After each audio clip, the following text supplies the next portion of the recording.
Welcome to Rise and Shine Daily Business Tech Boost with me, Charly Leetham. If you're a small business owner looking to simplify technology and get real, actionable advice from someone with 35 years of IT experience, you're in the right place. Every episode, I'll dive into tools and systems like email, CRM, marketing and tracking, and break them down into bite-sized tips you can use right away. Your time is valuable, so let's get straight to the point. It's time to work smarter, not harder. Rise and Shine. It's your daily dose of business tech inspiration with me, Charly Leetham. Episode number 469 today, and we are continuing on with Gravity Forms. Gravity Forms is like this gift that never stops giving, really. I so love it as a form builder. It's easy to use, and there's so many things you can do with it. It's also very extensible. Like there's a good API with it that you can code with it. And this is one reason why I really want to go into it. I'm not going to go into coding or API or anything. I'm just going to go through some of the really basic functions that Gravity Forms gives you that makes it so wonderful to me. And today we're going to be talking about how you can get files from visitors who are completing the form. Now, why would you want to collect files? Well, maybe you're doing a job application process and you want them to submit a CV. Maybe, and we haven't covered this functionality yet, maybe you're allowing people to create blog posts for you and using Gravity Forms to do that, and you want to upload their images and stuff to the form, to the post. You could use it to do that. Maybe you just need them to give you images to do something. I guess one of the great examples I've got is one of the clients we have is asking, they're a holiday unit, and they ask people after their visit to give them some feedback, share any photos that they've had. Those photos are going to be used on social media, and if it's voted as one of the most favorite ones, they're going to get a special thank you from the holiday place for being able to use their images. But we've got to be able to get those images from them, and we need to make sure we know where they're going, rather than having them all over the place. Now, there's a couple of things that you need to think about when you're asking people to give you file uploads. And the biggest one is that it is a vector for sharing viruses. So you do really need to consider and be very careful when you're asking people to share content, share files with you and upload them to your server, that you understand that this is a vector that is going to open up your security just a little more than you potentially need to, want to, or would I say should? Possibly should. I have actually had some clients that have said, no, I don't recommend we do that. I recommend we do this another way. So let's talk about some of the alternatives first, about how you would share files if you didn't want to go down this path. And then I'll show you how you can actually use Gravity Forms to share those files with you, get people to upload files for you.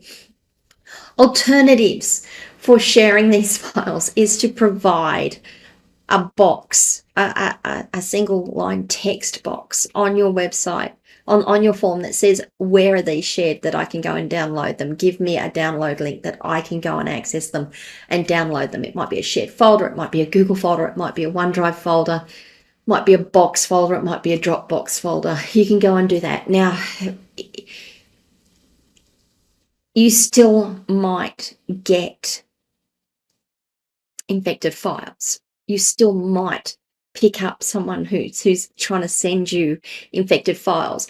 But by doing it that way, at least you've got, well, hopefully you've got antivirus on your computer that when you go and download those files, it's going to scan the files to begin with. And when you unzip them, you're going to get scanned, and then you can scan them again to make sure that they're clean, or as clean as to be as sure as you can that they are clean. You just have all those extra options available to you if you do it via a download link. If you do it via a file upload link to your server, you are relying on the fact that your server is running antivirus software and will pick up those files, that if there's anything in them, and that it's not going to just trigger a script to run somewhere. So just bear that in mind. I'm not saying don't do it. I am saying do this next bit with caution. All right, let's get on and have a look at how we can upload files to our Gravity form.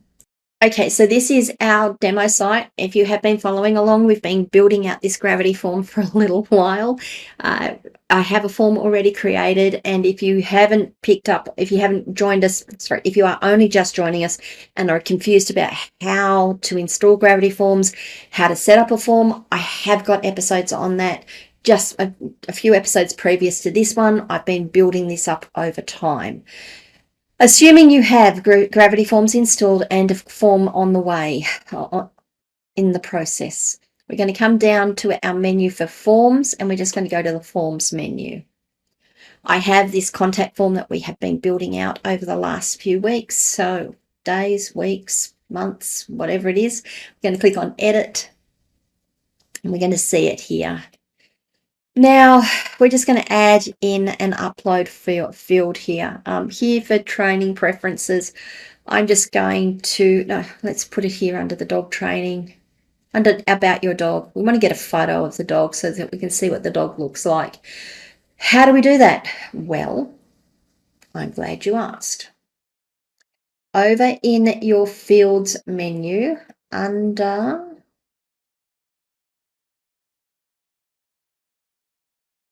advanced fields, I had to look for it, you have file upload.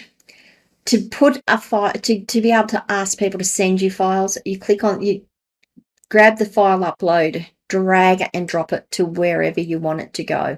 If you just happen to click on it, by the way, we scroll all the way to the bottom of the form, you'll see that it adds it as the last field on the form. I'm just going to delete that one. That's fine. So file.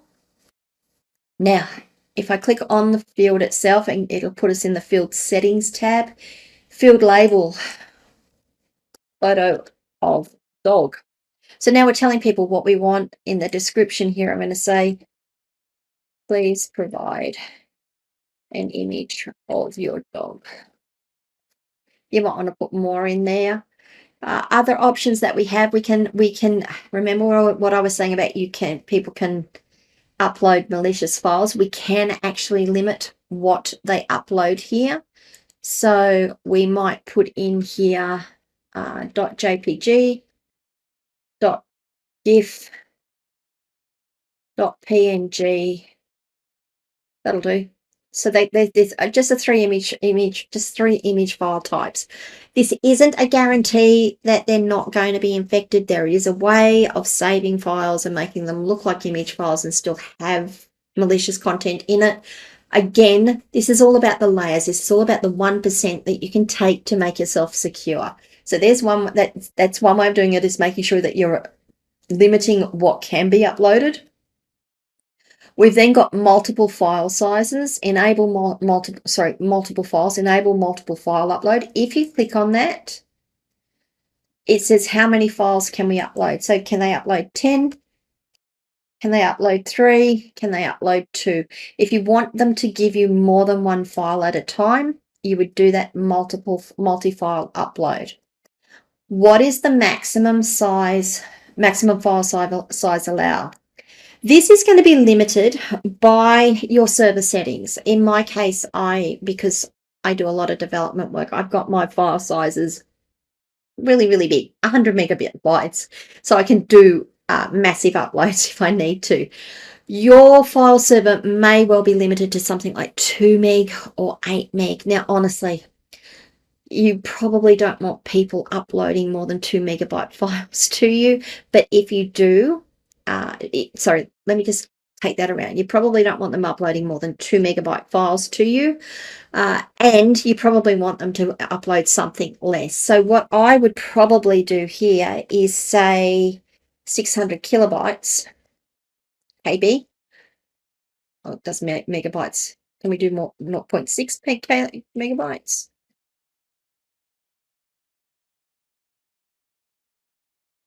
Okay, so we're just going to do 1 megabyte. And it's the maximum file size you'll be able to load is 1 megabyte. even if you've got an 8 meg or a 2 meg, or in my case, a 100 meg, the maximum file size that this form will allow people to upload is 1 megabyte. You can make it a required field if you want. You can enable conditional logic on it if you want. I'm not going to do any of that. We're just going to go and have a look and see how this looks. So we're going to save the form. We're going to close that preview from the last tutorial, and we're going to open the form. And we're going to put a name, because I can't get the next button until we do that. And we're going to choose training, and we're going to choose next. And then if I come in here, we collect the breed of the dog, how old it is, what the information on its training is, and then we can upload a file. When you upload a file, just give me just a moment.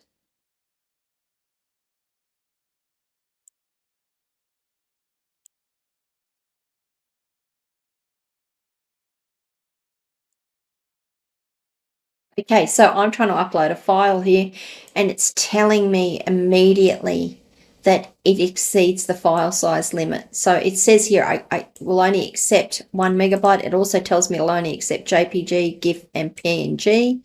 And when I'm trying to upload a file, it tells me that my file size is exceeded. Fantastic. Let's go and have a look and see what happens if I try to upload a PDF.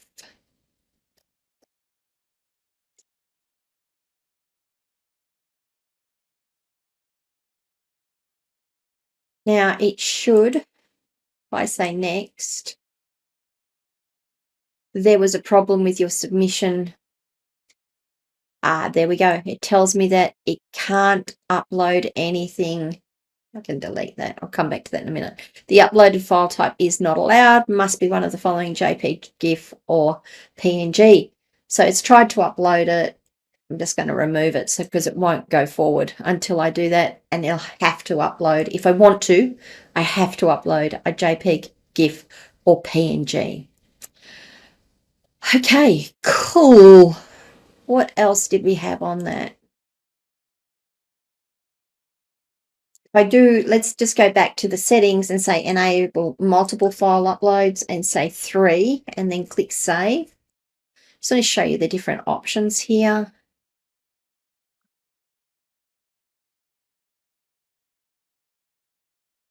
You'll see once I've done that, it's changed how that field looks. If we click preview now and do the same thing again, you'd think that for these tutorials I'd actually remove all of the required fields. Click next, and now you'll see we can upload multiple images here. Now it doesn't tell us how, oh, it does. It tells us right here, max files is 3. So it tells us that we've got 1 megabyte limit per file size. We've got only JPG, JPEG, GIF, or PNGs that we can upload, and we can upload 3 files at a time. Okay, guys. Let's just do that because I want to show you how that looks once we've done it. I've just got to find a small file to use.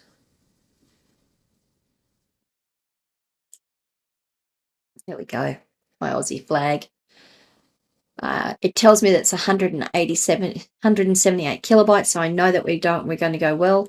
I click next, and I click next, and I click send message.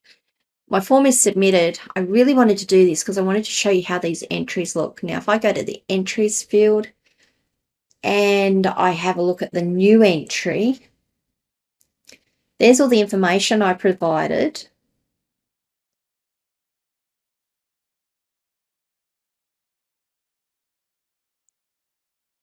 And here under about your dog. So you'll see how we've put the sections in, and it's actually affecting the way the entries are going into. It's great for us as admins to be able to see it. But also here under photo of dog, you can see that we've got the link here, and it's actually uploaded it to our server, and I can view it. I just opened it in a new tab so I didn't lose this screen, or I can download it. Save link as. Yep, that should do it. Save link as. Yep, it'll try and save it as a JPG file, as the JPG file. So that's how you use file uploads. Yep, so that's how you use file uploads. Look, very, very powerful functionality, really, really handy functionality. Just please, please, please, please bear in mind that you will be opening the security on your server just a little bit more if you allow people to upload content to you. I'm not saying don't do it. I'm saying do it with consideration. Be very considered in the approach and think about whether there are other ways that you can get that content that keeps your server safe and keeps you safe and keeps your visitors safe.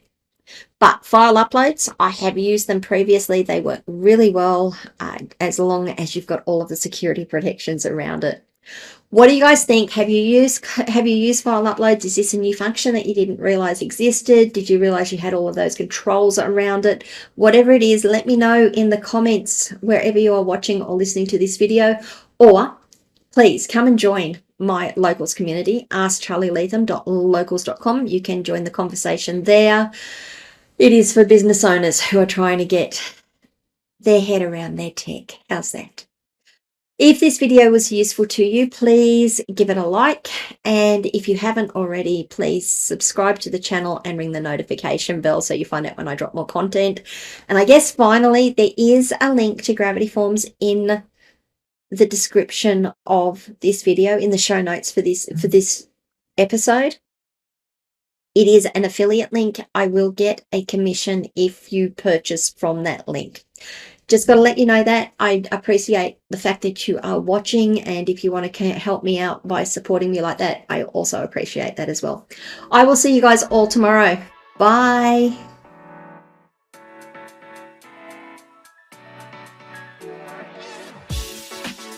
Hey there, thanks so much for tuning in to Rise and Shine, your daily business tech boost.